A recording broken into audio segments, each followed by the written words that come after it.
capítulo 4, na morte e nos mundos invisíveis.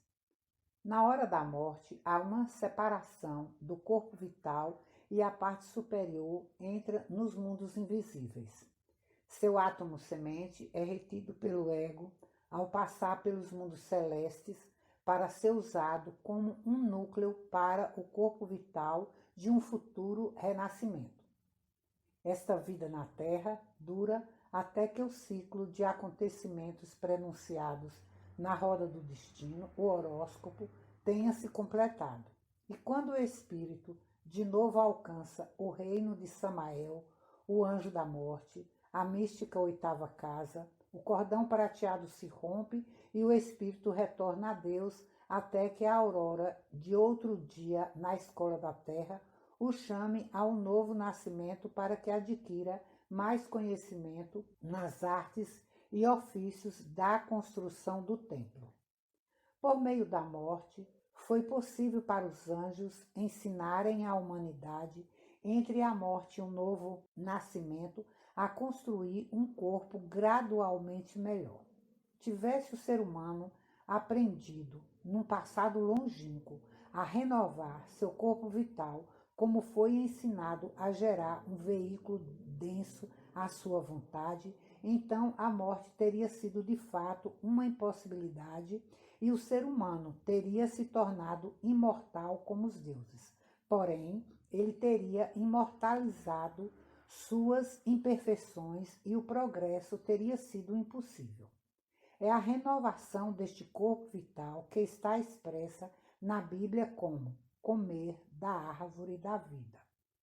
Quando o ser humano recebeu o esclarecimento relativo à procriação, ele era um ser espiritual cujos olhos não estavam ainda cegos pelo mundo material e podia ter aprendido o segredo da vitalização de seu corpo segundo sua vontade, consequentemente frustrando a evolução. Daí vemos que a morte, quando ela vem naturalmente, não é uma maldição, mas nossa maior e melhor amiga, pois ela nos livra de um instrumento com o qual não mais podemos aprender.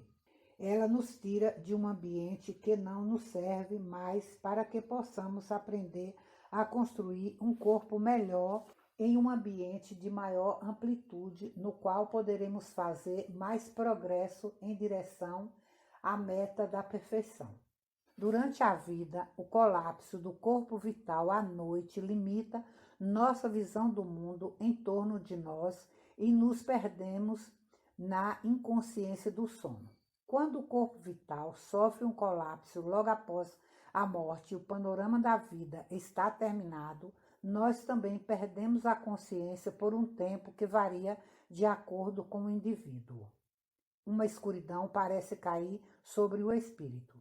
Então, após algum tempo, ele acorda e começa indistintamente a perceber a luz do outro mundo e só se acostuma a novas condições gradualmente.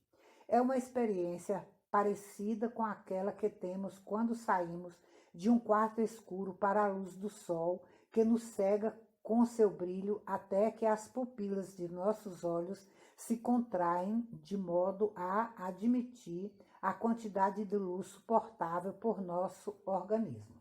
Quando um ser humano passa pela morte, ele leva consigo a mente, o corpo de desejos e o corpo vital, sendo este último o armazém das cenas de uma vida passada. E durante 3 dias e meio após a morte, estas cenas são gravadas no corpo de desejos para formar a base de sua vida no purgatório e no primeiro céu, onde o mal é expurgado e o bem assimilado. A experiência da vida em si é esquecida, assim como esquecemos o processo de aprender a escrever, mas retemos a faculdade. Assim, o extrato cumulativo de todas as suas experiências, tanto das vidas passadas e das existências anteriores no purgatório e nos vários céus, é retido pelo ser humano e formam seu patrimônio no próximo nascimento. As dores que ele suportou falam-lhe como a voz da consciência, e o bem que ele fez lhe dá um caráter cada vez mais altruísta. Não importa por quantos anos possamos evitar que o espírito efetue sua passagem, pois finalmente chega a hora em que nenhum estimulante pode manter o corpo vivo e o último suspiro é dado. Então, o cordão prateado, do qual fala a Bíblia, que mantém os veículos superiores e inferiores juntos, rompe-se repentinamente no coração e faz com que este órgão pare. Sua ruptura liberta o corpo vital e ele, com o corpo de desejos e a mente, flutua sobre o corpo visível por um tempo que vai de 1 a 3 dias e meio, enquanto o espírito está ocupado em rever a vida passada, uma parte excessivamente importante de sua experiência pós-morte. Desta recapitulação depende toda sua existência, desde a morte até um novo nascimento. Todos os povos antigos, tanto no Oriente como no Ocidente, sabiam muito sobre nascimento e morte, o que foi esquecido nos tempos modernos, porque uma segunda visão prevalecia entre eles naquela época. Até o presente, época em que o livro foi escrito, por exemplo, muitos camponeses da Noruega afirmam possuir a capacidade de ver o espírito saindo do corpo na morte como uma nuvem branca e fina, que é naturalmente o corpo vital. E o ensinamento Rosa Cruz, que afirma que os mortos pairam em volta de sua morada terrena por algum tempo depois da morte, adotam um corpo luminoso e são penosamente afligidos pela dor de seus entes queridos. Foi um conhecimento comum entre os antigos que viviam no norte. Quando o falecido rei Helge da Dinamarca se materializou para aliviar a dor de sua esposa, e ela exclamou angustiada: "O orvalho da morte banhou teu corpo guerreiro." Ele respondeu: "És tu, Sigruna, a única causa de que Helge seja banhado pelo orvalho da tristeza. Não queres, por fim, a teu pesar, nem as amargas lágrimas secar. Cada lágrima ensanguentada cai no meu peito gelada. Elas não me deixam descansar." Quando a autora de O Mistério dos Anjos tinha seus 18 anos, uma amiga chamada Meg, de repente, ficou muito doente e morreu em seus braços. Imediatamente depois que seu coração parou de bater, ela diz: "E vi distintamente algo semelhante à fumaça ou vapor que sobe de uma chaleira na qual a água está fervendo ascender de seu corpo. A emanação subiu só até uma certa altura e lá tomou a forma de minha amiga que tinha acabado de falecer. Esta forma, indefinida a princípio, gradualmente se transformou até se tornar nítida e revestida por uma roupagem que parecia uma nuvem branca perolada, embaixo da qual os contornos da pessoa eram distintamente visíveis. A face era a da minha amiga, mas glorificada, sem nenhum traço de espasmo da dor que tinha se apoderado dela momentos antes de sua morte. Isto é exatamente o que temos ensinado. No momento da morte, quando o cordão prateado se rompe no coração, o corpo vital se retira através das suturas do crânio e paira alguns centímetros acima do corpo.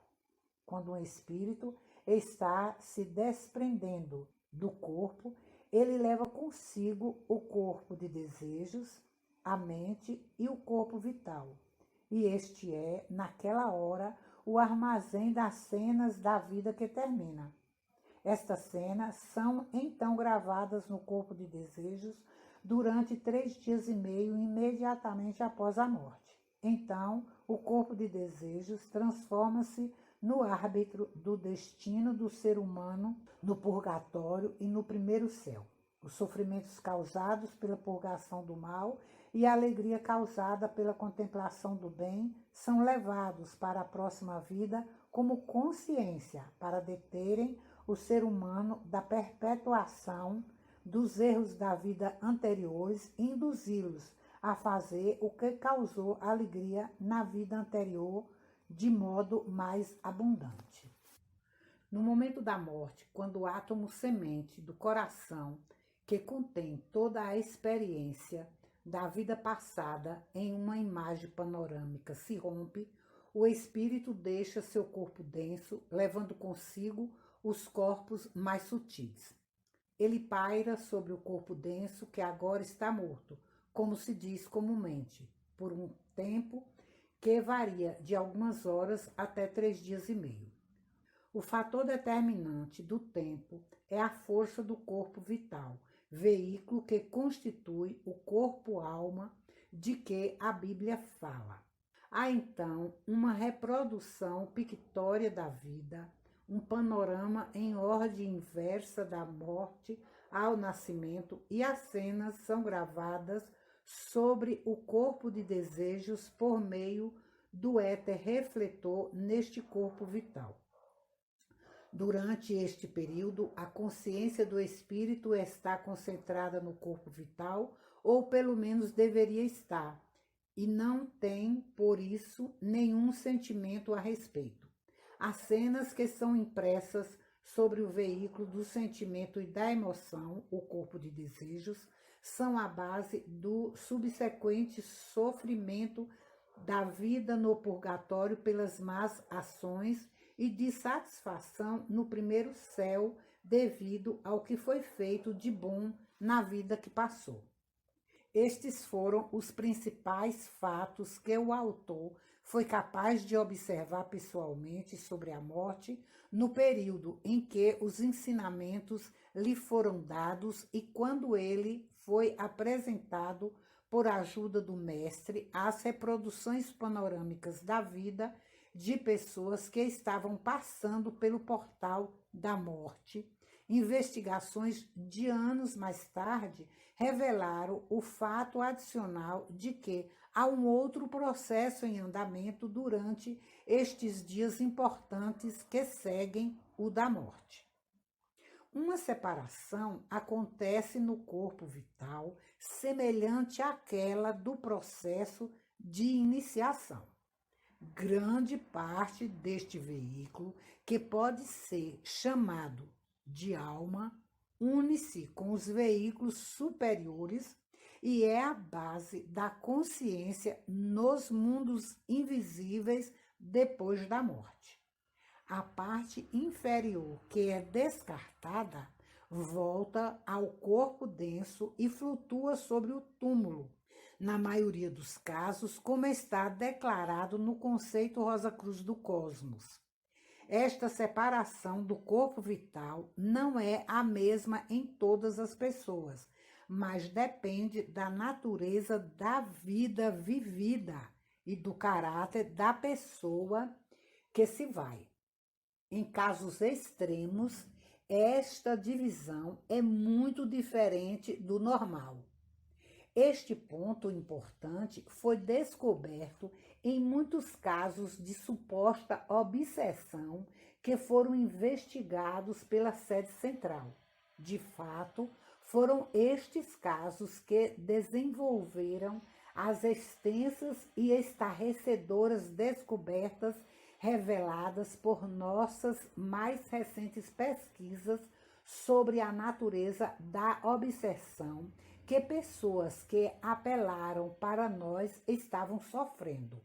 Como era esperado naturalmente, a divisão nestes casos mostrava uma preponderância do mal, e esforços foram então feitos para descobrir se não havia também uma outra classe de pessoas onde uma divisão diferente, com preponderância do bem, acontece.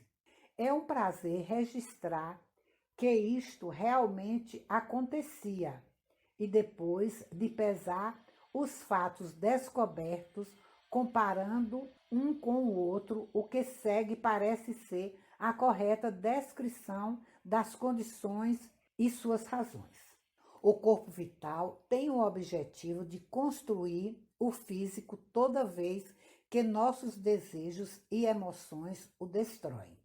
É a luta entre o corpo vital e o de desejos que produz consciência no mundo físico e que endurece os tecidos, de forma que o corpo brando da criança se torna rígido e encolhido na idade avançada, seguido pela morte. A moralidade ou imoralidade de nossos desejos e emoções age de maneira similar no corpo vital. Quando a devoção a elevados ideais é a mola mestra da ação, quando se permite que a natureza devocional se expresse livremente e frequentemente por muitos anos, e particularmente quando isto foi acompanhado pelos exercícios científicos dados aos probacionistas na Fraternidade Rosa Cruz, a quantidade de éteres químico e de vida gradualmente diminuem, enquanto que os apetites carnais se desvanecem e uma quantidade aumentada de éteres luminoso e refletor tomam o lugar deles. Como consequência, a saúde física não é tão boa entre aqueles que seguem o caminho superior como entre aqueles cuja indulgência com a natureza inferior atraem os éteres, químico e de vida, numa proporção tal que os leva à parcial ou total exclusão dos dois éteres superiores. Várias consequências muito importantes conectadas com a morte seguem este fato.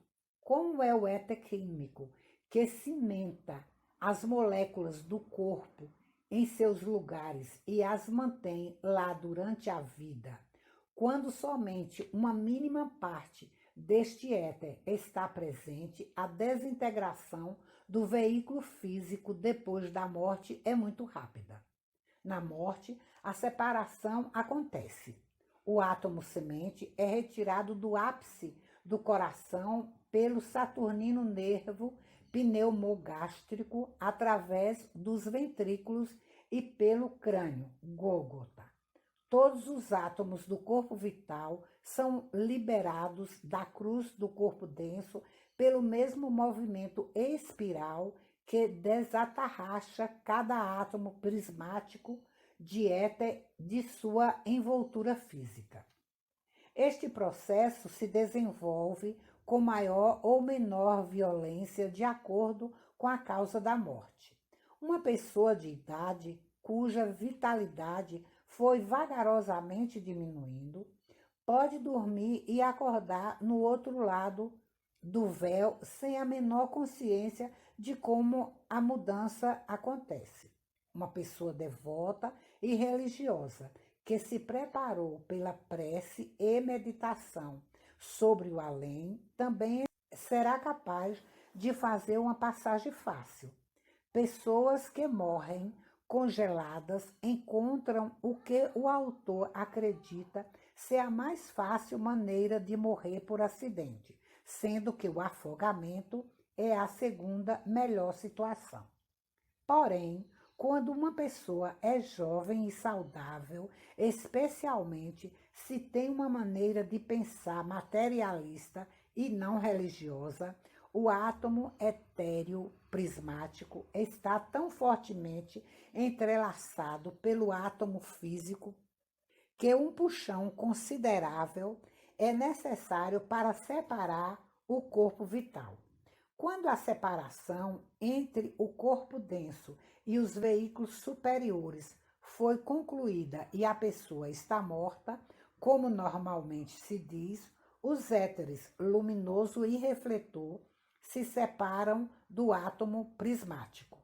É esta matéria, como está explicado no conceito Rosa Cruz do Cosmos, que é modelada em imagem da última vida e gravada no corpo de desejos, que então começa a fazer sentir tudo o que houve de sofrimento ou de prazer na vida.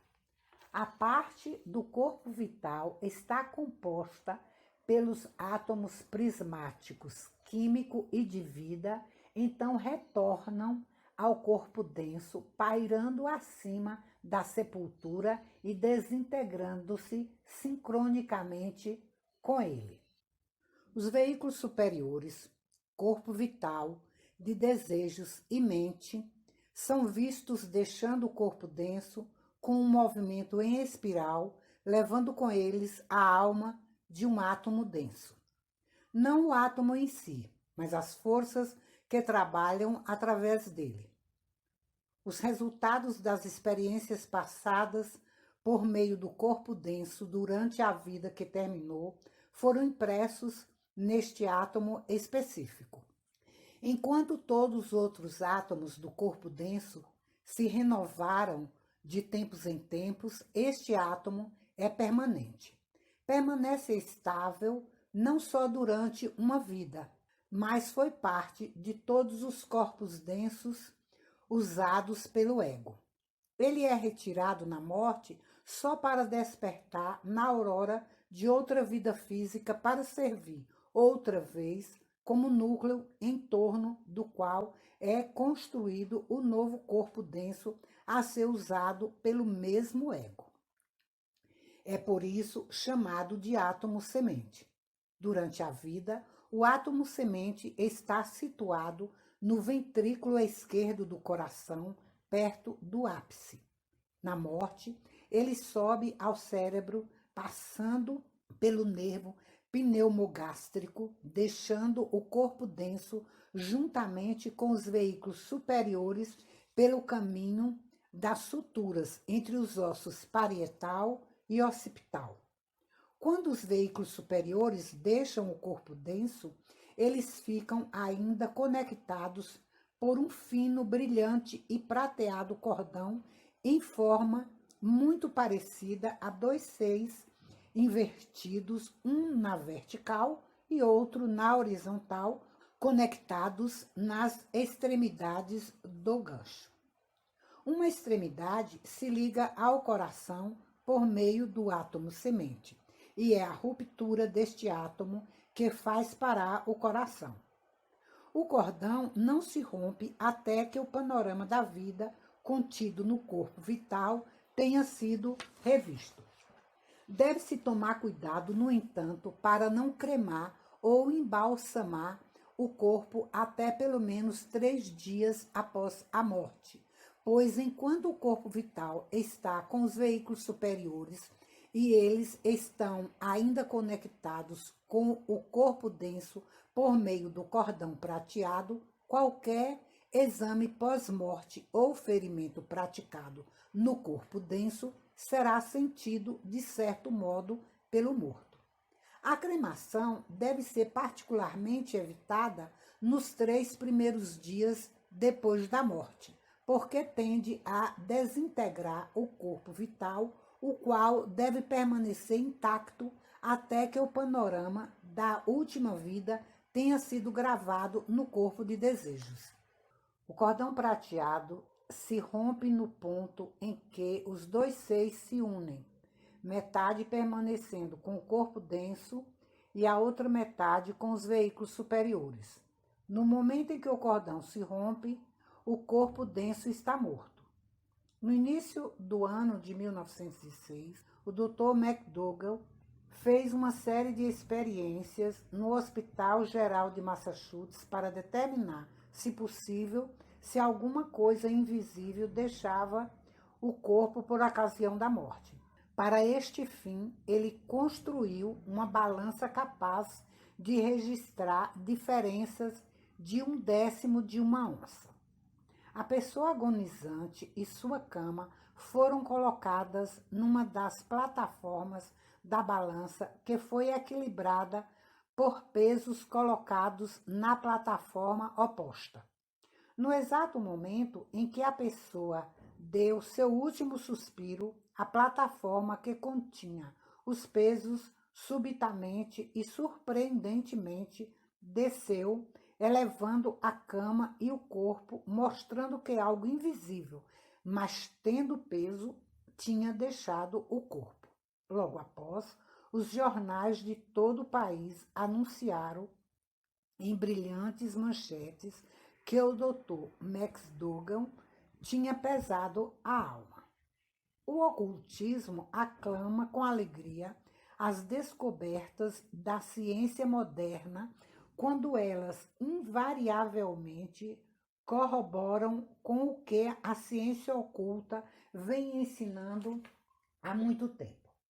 As experiências do Dr. McDougall mostraram conclusivamente que algo oculto para a visão comum deixou o corpo na hora da morte, como os clarividentes treinados têm visto e tem sido afirmado em palestras e literatura muitos anos antes da descoberta do Dr. McDougall. Mas essa coisa invisível não é a alma. Há uma grande diferença. Os repórteres tiraram conclusões erradas quando afirmaram que os cientistas tinham pesado a alma. A alma pertence aos planos superiores e não pode nunca ser pesada em balanças físicas, embora eles tenham registrado variações de 1/1000º de um grão, em vez de 1/10 de uma onça. Foi o corpo vital que os cientistas pesaram. Ele é formado pelos 4 éteres que pertencem ao mundo físico. Como vimos, uma quantidade de éter é adicionada ao éter que envolve as partículas do corpo humano e é confinada lá durante a vida física, aumentando em pequeno grau o peso do corpo denso, da planta, do animal e do ser humano. Na morte, ele escapa, daí a diminuição do peso notado pelo Dr. McDougall, quando as pessoas que ele observou expiraram. Esta característica da vida após a morte é similar a que acontece quando alguém está se afogando ou caindo de grande altura. Nestes casos, o corpo vital também deixa o corpo denso e o ser humano vê sua vida num relance porque ele perde a consciência simultaneamente. É evidente que o cordão prateado não está rompido ou ele não voltaria à vida. Quando a força do corpo vital atingiu seu limite, ele entra em colapso da forma descrita quando estávamos considerando o fenômeno do sono. Durante a vida física, quando o ego controla seus veículos, este colapso interrompe com as horas de vigílias. Depois da morte, o colapso do corpo vital conclui o panorama da vida e força o ser humano a entrar no mundo do desejo. O cordão prateado se rompe no ponto em que os 6 se unem e a mesma divisão que se processa durante o sono é feita, mas com uma importante diferença. A de que, embora o corpo vital retorne ao corpo denso, ele não mais o interpenetra, mas simplesmente paira sobre ele. Ele permanece flutuando sobre o túmulo, desintegrando-se sincronicamente com o veículo denso. Daí, para o clarividente treinado, ser o cemitério uma visão repugnante. E se mais pessoas pudessem ver, pouco seria preciso para induzir as mesmas a mudarem o método não higiênico de acomodar os mortos para o método mais racional da cremação, que retorna os elementos à sua condição primordial, sem as desagradáveis características inerentes ao processo de desintegração lenta. O processo de abandono do corpo vital é muito parecido ao do corpo denso. As forças vitais de um átomo são levadas para serem usadas como núcleo do corpo vital do futuro renascimento. Assim, quando entra no mundo do desejo, o ser humano tem os átomos semente do corpo denso e vital, além do seu corpo de desejos e da mente. Quando uma pessoa morre, parece que o seu corpo vital se avoluma. Ela tem a sensação de crescer em imensas proporções. Esta impressão não é devida ao fato de que o corpo cresce realmente, mas de que as faculdades de percepção recebam tantas impressões de várias fontes, tudo parecendo estar perto e à mão. Quando o ser humano morre e perde seus corpos denso e vital, a situação é a mesma de quando alguém dorme. O corpo de desejos, como foi explicado, não tem órgãos prontos para serem usados. É agora transformado em um ovoide para uma figura que se parece com o corpo denso que ele abandonou. Podemos facilmente compreender que deve haver um intervalo de inconsciência parecida com o sono, e então o ser humano acorda no mundo do desejo. No entanto, frequentemente acontece que estas pessoas ficam incapazes de entender o que lhes aconteceu por um longo período. Não compreendem que morreram. Elas sabem que são capazes de se mover e de pensar. É às vezes muito difícil fazê-las acreditar que estão verdadeiramente mortas. Elas sabem que algo está diferente, mas não são capazes de entender o que é. Quando o momento que marca o fim da vida no mundo físico chega, a utilidade do corpo denso termina e o ego retira-se pela cabeça, levando consigo a mente e o corpo de desejos, como acontece todas as noites durante o sono. Mas agora o corpo vital está inútil e se retira também. E quando o cordão prateado que uniu os veículos superiores com os inferiores se rompe, não pode ser reparado. Lembramos que o corpo vital é composto de éter sobreposto ao corpo denso da planta, animal e do ser humano durante a vida. Éter é matéria física e por isso tem peso. A única razão pela qual os cientistas não podem pesá-lo é porque são incapazes de juntar uma quantidade e colocá-lo numa balança. Mas quando ele deixa o corpo denso na morte, uma diminuição de peso acontece, mostrando que algo que tinha peso, embora invisível, deixou o corpo denso naquele momento. O cordão prateado, que une os veículos superiores e os inferiores, termina no átomo semente do coração. Quando a vida material finda de maneira natural, as forças do átomo semente se desprendem, passam pelo nervo pneumogástrico atrás da cabeça e ao longo do cordão prateado, junto com os veículos superiores. É a ruptura no coração que marca a morte física, mas o cordão prateado não se rompe em certos casos por vários dias. Na palestra número 3, dissemos que o corpo vital é o armazém das memórias consciente e inconsciente. Sobre o corpo vital, todos os atos e experiências da vida que passou são gravados indelevelmente como uma paisagem sobre uma placa fotográfica exposta. Quando o ego se retira do corpo denso, toda a vida registrada na memória é exposta aos olhos da mente. É o afrouxamento parcial do corpo vital que faz com que uma pessoa que está se afogando veja sua vida, mas só de relance, precedendo a inconsciência. O corpo prateado permanece intacto, ou não haveria volta à vida. No caso do espírito passado pela morte, o movimento é mais lento. O O ser humano é um espectador enquanto as imagens se sucedem na ordem inversa, da morte para o nascimento, de modo que ele vê primeiro os acontecimentos anteriores à morte e então os anos da vida adulta se desenrolam.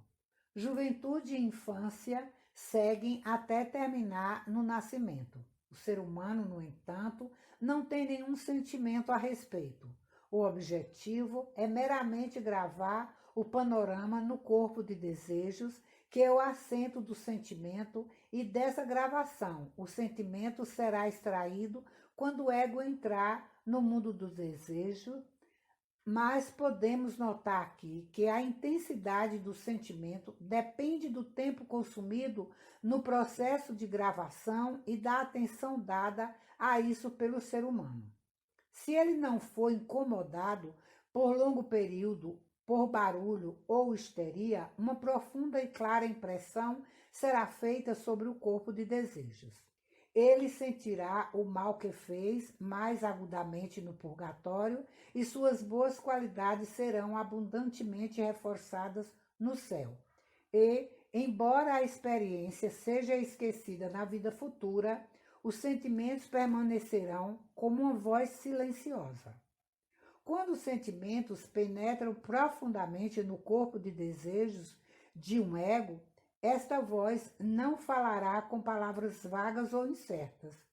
Isso o impelirá, sem dúvida, forçando-o a desistir daquilo que causou sofrimento na vida anterior e compelindo-o a ceder ao que é bom. Por isso, o panorama passa em ordem inversa, de modo que o ego primeiro vê os efeitos e depois as respectivas causas. No que diz respeito ao que determina a duração do panorama, lembramos que foi o colapso do corpo vital que forçou os veículos superiores a se retirarem. Assim, depois da morte, quando o corpo vital entra em colapso, o ego tem que se retirar e então o panorama chega ao fim. A duração do panorama depende, por isso, do tempo que a pessoa possa permanecer desperta.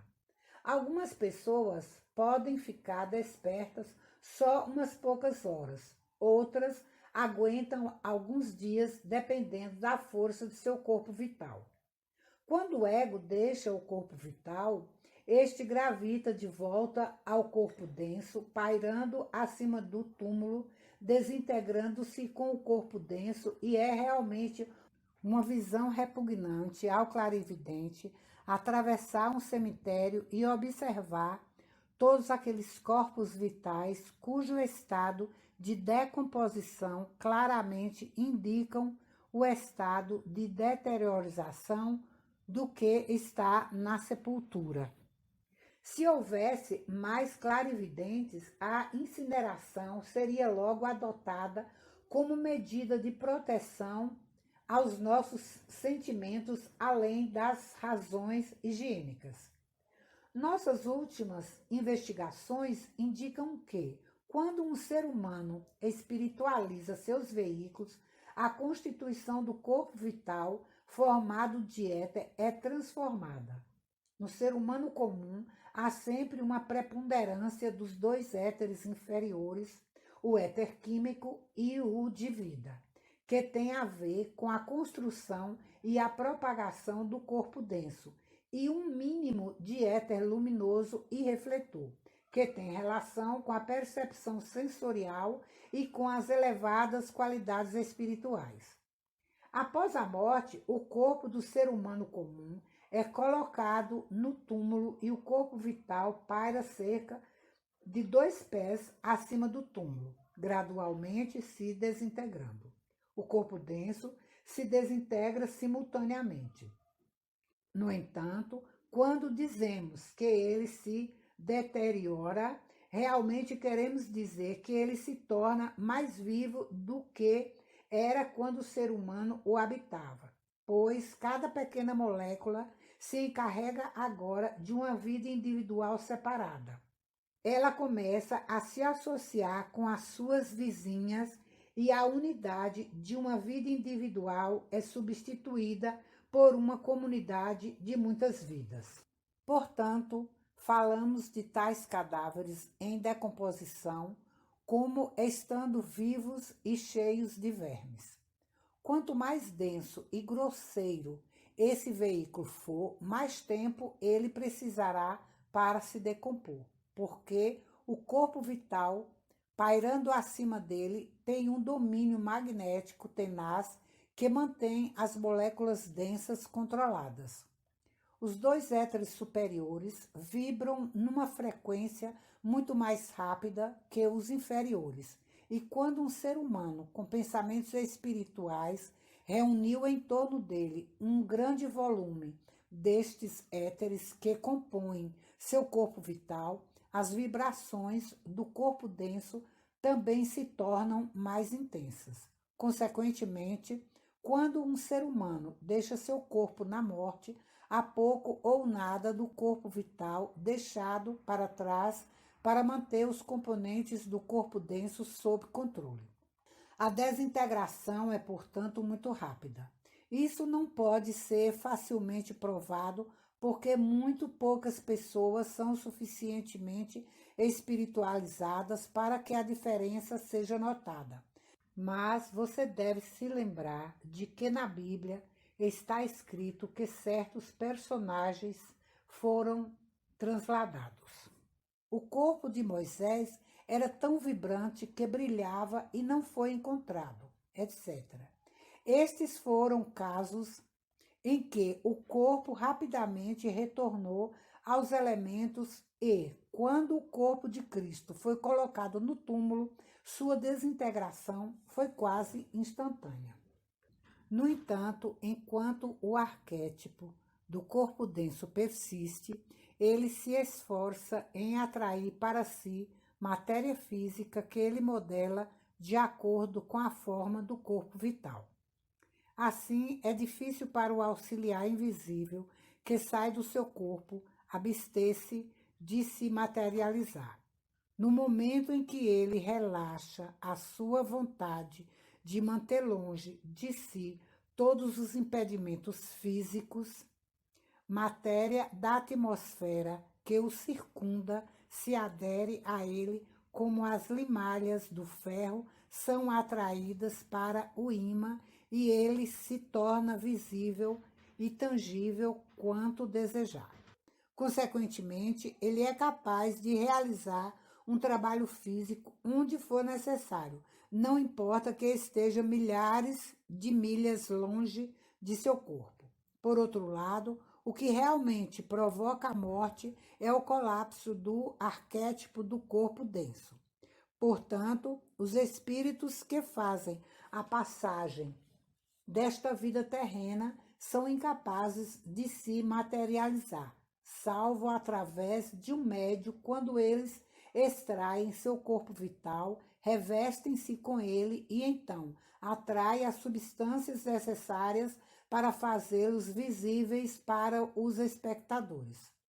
Durante a vida e no estado de consciência de vigília, os veículos do ego estão todos juntos e concêntricos, mas na morte, o ego, revestido pela mente e pelo corpo de desejos, retira-se do corpo denso e, como as funções vitais estão no fim, o corpo vital é também retirado do corpo denso, deixando-o inanimado sobre a cama. Um pequeno átomo no coração é retirado e o resto do corpo se desintegra a seu tempo. Mas, neste momento, há um processo extremamente importante se realizando e os que velam o espírito que se vai devem ser muito cuidadosos para que a máxima quietude reine lá e em toda a casa, pois as imagens da vida que passou e que estão armazenadas no corpo vital estão passando diante dos olhos do espírito numa lenta e ordenada progressão em ordem inversa, desde a morte até o nascimento. Este panorama da vida dura de algumas horas até 3 dias e meio. O tempo depende da força do corpo vital, o que determina quanto tempo um ser humano pode ficar desperto sob o mais severo estresse. Algumas pessoas podem trabalhar 50, 60 ou 70 horas antes de caírem exaustos, enquanto outras são capazes de ficar despertas somente algumas poucas horas. A razão pela qual é importante que deva haver silêncio na casa durante os 3 dias e meio imediatamente seguintes à morte é: durante este tempo, o panorama da vida está sendo gravado no corpo de desejos, que será o veículo enquanto o ser humano permanecer no purgatório e no primeiro céu, onde ele irá colher o bem e o mal que semeou, de acordo com as suas ações praticadas quando estava em seu corpo denso. Quando a vida está cheia de acontecimentos e o corpo vital do ser humano está forte, mais tempo será dedicado a esta gravação do que sob condições em que o corpo vital é fraco. Mas durante todo este tempo, o corpo denso está conectado com os veículos superiores pelo cordão prateado e qualquer ferimento no corpo denso é sentido de certa forma pelo espírito. Assim, embalsamamento, exames pós-morte e cremação são todos sentidos.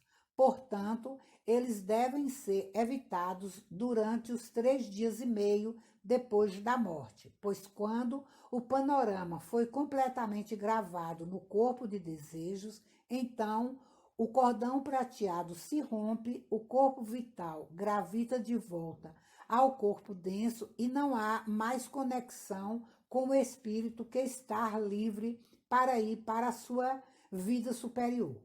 Quando o corpo é enterrado, o corpo vital se desintegra vagarosamente junto com o corpo denso, de forma que, por exemplo, quando um braço se desintegra, o braço etéreo do corpo vital que paira sobre o túmulo também desaparece. Assim acontece com todo o corpo até que o último vestígio desapareça. Mas quando a cremação é feita, o corpo vital se desintegra imediatamente e também as imagens armazenadas da vida que terminou. Estas imagens são gravadas no corpo de desejos e formam a base da vida no purgatório e no primeiro céu.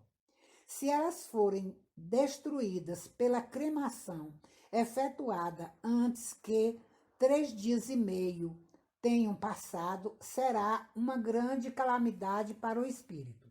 A menos que uma ajuda seja dada, o espírito não poderá manter o corpo vital íntegro. E isto é parte do trabalho que é feito pelos auxiliares invisíveis a favor da humanidade.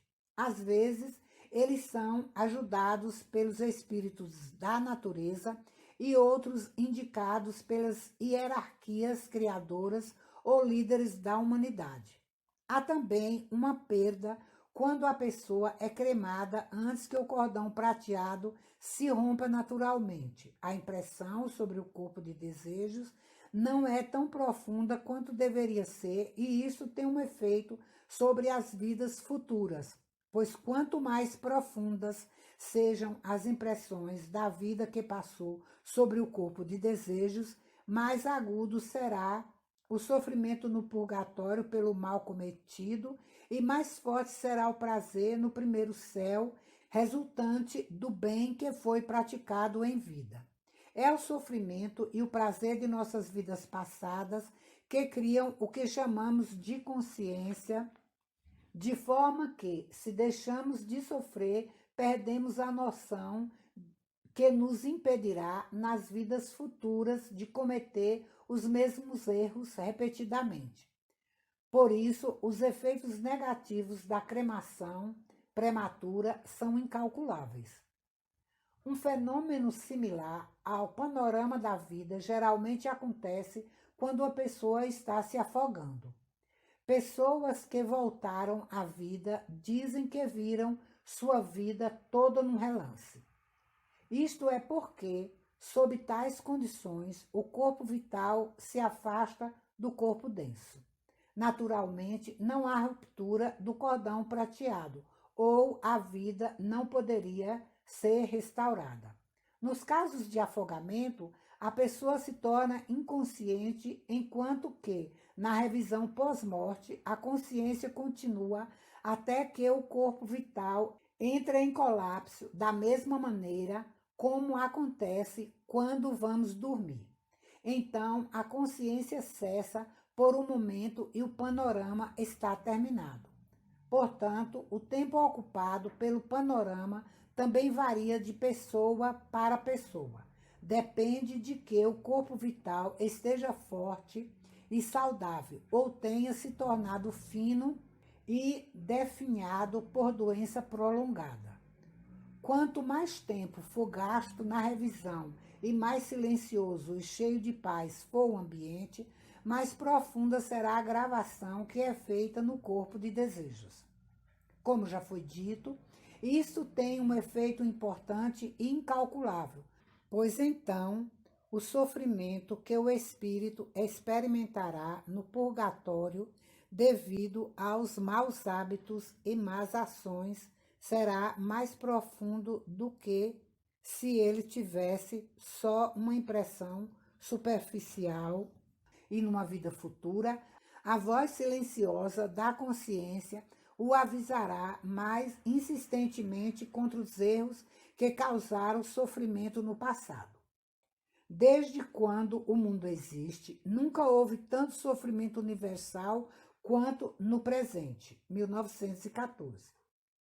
E, além disso, não devemos esquecer que estamos armazenando para nós mesmos uma grande quantidade de sofrimento futuro, pois, como foi explicado na literatura Rosa Cruz, é impossível para estas pessoas que são agora tão cruéis e de repente são afastadas de seu corpo, reverem sua vida que passou, porque a gravação do panorama da vida não se processa como deveria.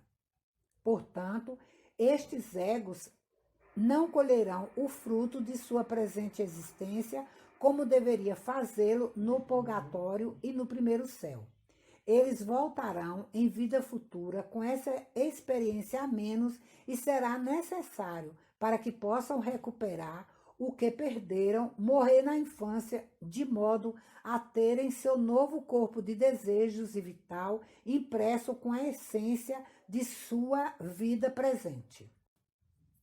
Vimos que, quando o ego terminou seu dia na escola da vida, a força centrífuga de repulsão expulsou seu corpo denso na morte e depois seu corpo vital, que é o próximo em densidade. Depois, no purgatório, a matéria de desejo mais densa acumulada pelo ego, como roupagem pelos seus desejos mais inferiores, é purgada por esta força centrífuga. Nos planos mais elevados, só a força de atração domina e mantém o bem com ação centrípeta, que tende a atrair tudo da periferia para o centro.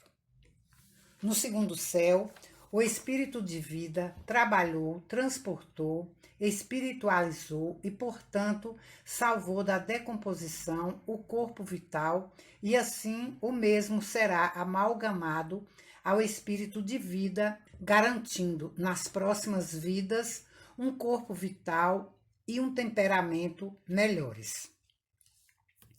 Quando o ego, em sua peregrinação através dos mundos invisíveis, chega ao ponto em que alcança o terceiro céu, depois de descartar o corpo denso na morte, o corpo vital, logo depois, o corpo desejos, ao deixar o purgatório e o primeiro céu. Finalmente, antes de deixar o segundo céu, ele também deixa o revestimento da mente para trás. Então, entra no terceiro céu completamente livre de empecilhos. Todos os veículos descartados se desintegram. Só o espírito persiste, banhando-se no grande reservatório de força espiritual a que chamamos de terceiro céu, a fim de se fortalecer para o próximo renascimento na Terra. O corpo vital é composto de 4 éteres. Os 2 éteres inferiores são avenidas de crescimento e propagação. No corpo vital de uma pessoa cuja preocupação principal é a vida física, que vive inteiramente para o prazer sensual, estes 2 éteres predominam, enquanto que numa pessoa que é bastante indiferente à satisfação material e procura avançar espiritualmente, os 2 éteres superiores formam a parte mais volumosa do corpo vital.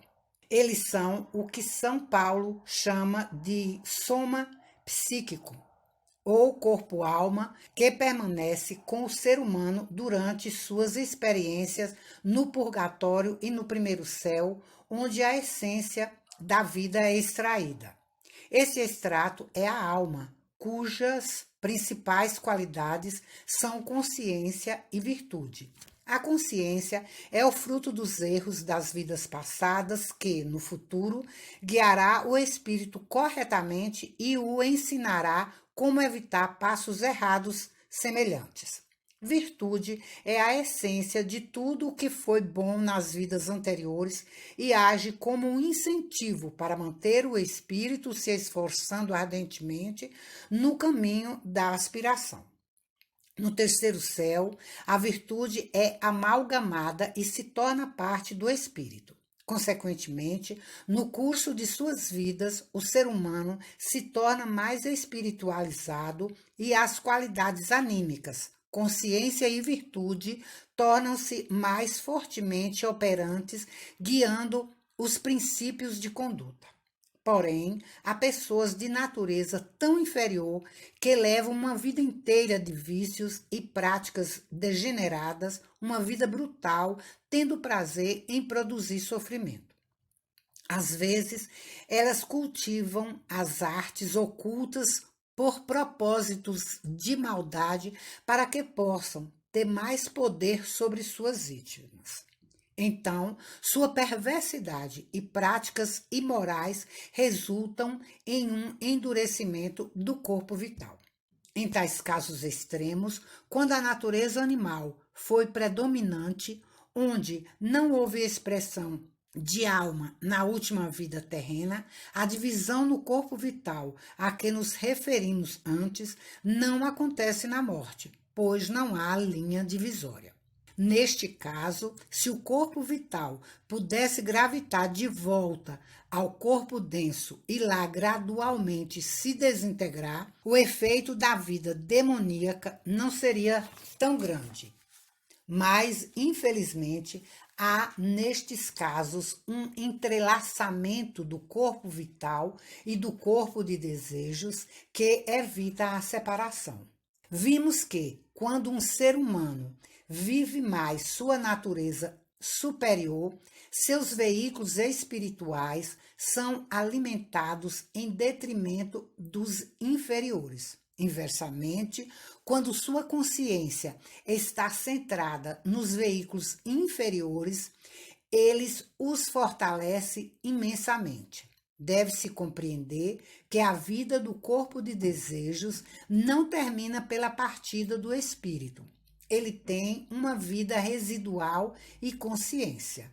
O corpo vital é também capaz de sentir, de certo modo, por alguns dias depois da morte, nos casos comuns. Daí, o sofrimento causado pelo embalsamento, exames pós-morte, etc., imediatamente depois da morte. Mas quando uma vida inferior o endureceu e o alimentou com grande força, ele tem um tenaz apelo à vida e uma habilidade de se alimentar de odores e bebidas. Às vezes, como um parasita, ele age como um vampiro em pessoas com as quais entra em contato. Estes seres são, portanto, uma das grandes ameaças à sociedade. Eles já mandaram incontáveis vítimas para a prisão, destruíram lares e causaram uma quantidade inimaginável de infelicidade.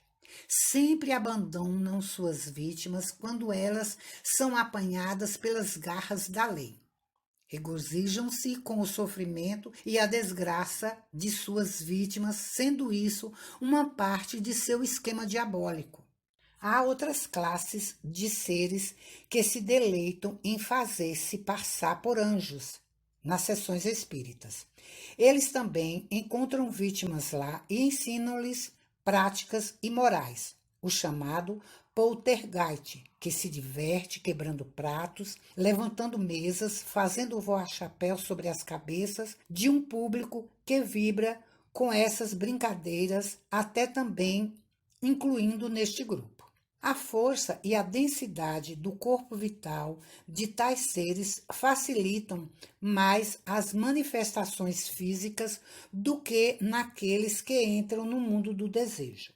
De fato, o corpo vital deste grupo de espírito é tão denso que eles são quase físicos e tem sido um mistério para o autor que pessoas que são incorporadas por tais entidades não as possam ver.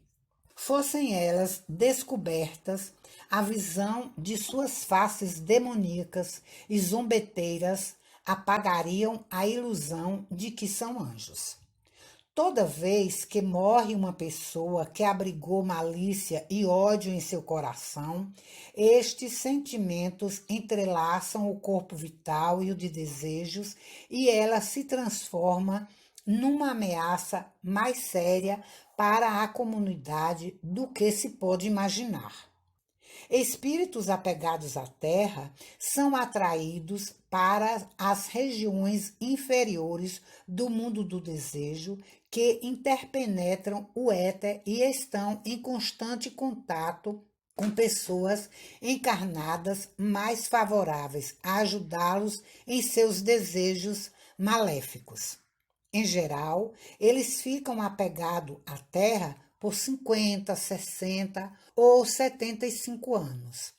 Mas casos extremos foram encontrados em que tais seres permaneceram por séculos. Segundo o que o autor foi capaz de pesquisar até o presente, parece que não há limite para o que possam fazer ou por quanto tempo permanecerão.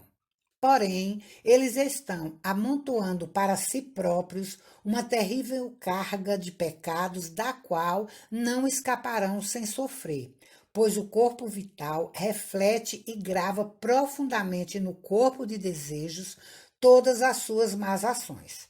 E quando finalmente entrarem na existência purgatorial, encontrarão a retribuição que merecem. Este sofrimento é naturalmente longo, na proporção ao tempo em que eles continuaram suas práticas nefastas depois da morte do corpo denso. Outra prova de que, embora os moinhos de Deus moam vagarosamente, eles não deixam nada sem moer. A nuvem negra do ódio está se desfazendo. O véu negro do desespero se foi. Não há explosões vulcânicas de paixão nem nos vivos nem nos mortos, mas, de acordo com os sinais dos tempos que o autor é capaz de ler na aura das nações, há um propósito definido de levar o processo até o fim. Mesmo nos lares privados de muitos membros, isso parece ser válido. Há uma intensa saudade dos amigos que estão no além, mas não há ódio pelo adversário na terra. Essa saudade é compartilhada pelos amigos no mundo invisível e muitos estão penetrando o véu, pois a intensidade de sua saudade está despertando nos mortos o poder de se manifestarem, atraindo o éter e o gás que frequentemente é tirado do corpo vital de um amigo sensível, da mesma forma como os espíritos que se materializam usam o corpo vital de um médio incorporador. Assim, os olhos cegos pelas lágrimas são frequentemente abertos por um coração terno, de modo que pessoas queridas, agora no mundo do espírito, encontram-se outra vez face a face, coração a coração. Este é o método que a natureza usa para cultivar o sexto sentido que, finalmente, capacita todos saberem que o ser humano é um espírito imortal e a continuidade da vida é uma realidade na natureza. Em toda morte, as lágrimas derramadas servem para dissolver o véu que esconde o mundo invisível de nossa contemplação saudosa. O sentimento de profunda saudade e a dor na partida de pessoas que se amam, tanto as que ficam como as que se vão, estão rasgando o véu e, num dia não muito distante, o efeito acumulado de tudo isto revelará o fato de que a morte não existe e que aqueles que passaram além deste véu estão mais vivos do que nós. A potência destas lágrimas, desta dor e desta saudade não é igual em todos os casos.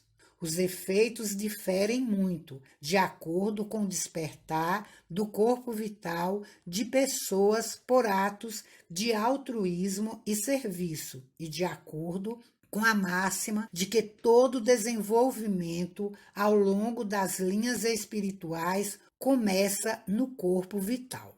Ele é a base e nenhuma estrutura pode ser construída sem que esta fundação tenha sido colocada.